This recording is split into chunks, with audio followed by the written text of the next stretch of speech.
We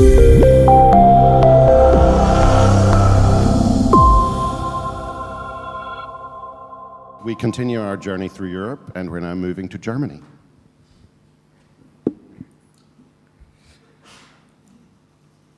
Yeah, hello and good morning. The German model is actually very similar to the models just presented from the Netherlands and France, so I'm not going into details with that. It's the same concept. You have a census measurement, which is more or less the reality. It covers the exposures. And what you don't see here is it actually works quite good because we in our company have our own census measurement, completely different concept, completely different data supplier.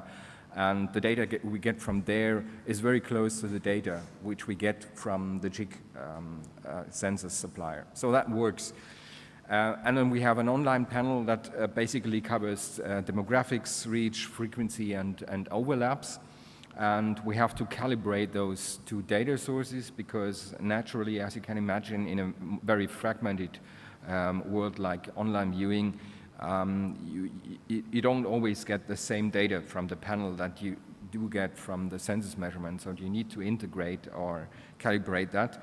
And the goal is to come down to data on an instance level, which means basically you get the duration of any viewing episode, no matter if it's a program viewing or a video ad served, for any known panelist. So you have all the granular data available on a single viewing instance.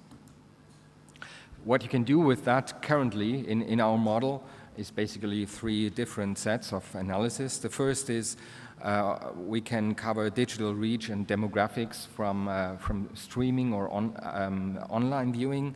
Like we can identify which sales house has more unique viewers and how what is the most popular content of a sales house or of a channel, and what is the demographics. The second set is the overlap. We can identify if sales house A gives you viewers that are unique over sales house B's viewers, and in what kind of demographics you will find these viewers. And the third set is we can actually make the first comparisons with television, with classic linear television viewing. We can identify how much extra viewing or the uplift of an online video channel compared to linear television, and whether the audience profile differs. I'm going to show you some examples on that. This is how the demographic of television and video on demand differ. If you look at the rings on the right half, you can see that in terms of gender, you don't see a big difference. The inner ring is the percentage of females in our sales houses television viewing, which is 59%, and in our online replay services, it is 63%. So the gender focus is a bit more pronounced online, but it's basically the same. If you are a female sales house, then your online content is female as well, no surprise. It's a bit different with age, and it's similar to what you just saw from the two other countries. If you look at the blue column, we have actually difficulties in reaching young audiences in television. Only 40% of our linear television audience is below 30 years, whereas the VOD services are completely a mirror image of that. Almost or roughly half of our online audience is younger viewers, and it's the same, the flip side is with older viewers. So in terms of age demographics, VOD is kind of a complement to, or complementary to linear television.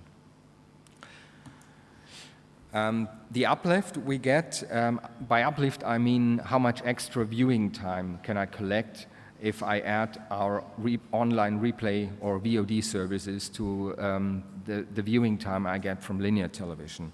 This is negligible if you analyze it in a broad audience like 14 plus years, and if you go down to a broad level like our complete portfolio, this is less than 1% extra viewing time. It becomes a bit more measurable if you go down to a smaller audience, like 14 to 29 years. And if you go down to specific channels, then it can actually reach 3% uplift. And it is actually quite sizable if you go down into individual formats where the uplift can be almost 12%. And if you keep in mind, what I didn't mention here is we only started measuring desktop viewing. We don't have mobile or tablets in it. So if you include that, it would be even more. So what are the plans? We are not perfect yet. We need, as I just mentioned, we need to extend the scope of measurement to other devices. We're building up a separate panel for mobile viewers, and this is scheduled to be ready at the end of the year. We need to increase market coverage. Right now, it's basically the broadcasting channels. So it's a kind of TV broadcasting measurement, TV plus online. The vision is, of course, to have any video sales house in the data, no matter if it's a TV broadcaster or a pure online player. We need to speed up the reporting. Right now it takes us about 3 months to get the complete data for television and online. We just shortened that to 40 days, but we need to speed it up a bit more. And we need to fuse the data of online and television, so we get incremental viewers of online in contrast to television. And we need to get down to a campaign reach. Right now we have the spot-specific measurement, but what we see is if you compare the spot data from the sensors and from the panel, there is still a bit of a gap, and we need to improve the model there. 3 other things I think are challenges to any jig. The first is fragmentation. We used to work with panels. Panels have a limited sample size. How do we tackle that? The second is the scope of the measurement. We have a jig for internet measurement. We have a jig for television measurement. Or maybe we're just talking about videos. Maybe the 2 organizations should cooperate. Maybe there is no sense for 2 organizations. I don't know. And the third is the jig's role in a media buying system. We sell billions of video calls each year, but we don't use the jig data. So the reality is, for actually buying and billing, we don't use the jig data. We don't need to use return path data. So is the future a future where jig data is more on the strategic level, like identifying audiences in general, and by the time you're buying, you use different data, or do we need to merge those 2 worlds? So these are questions to me and to you all. Thanks.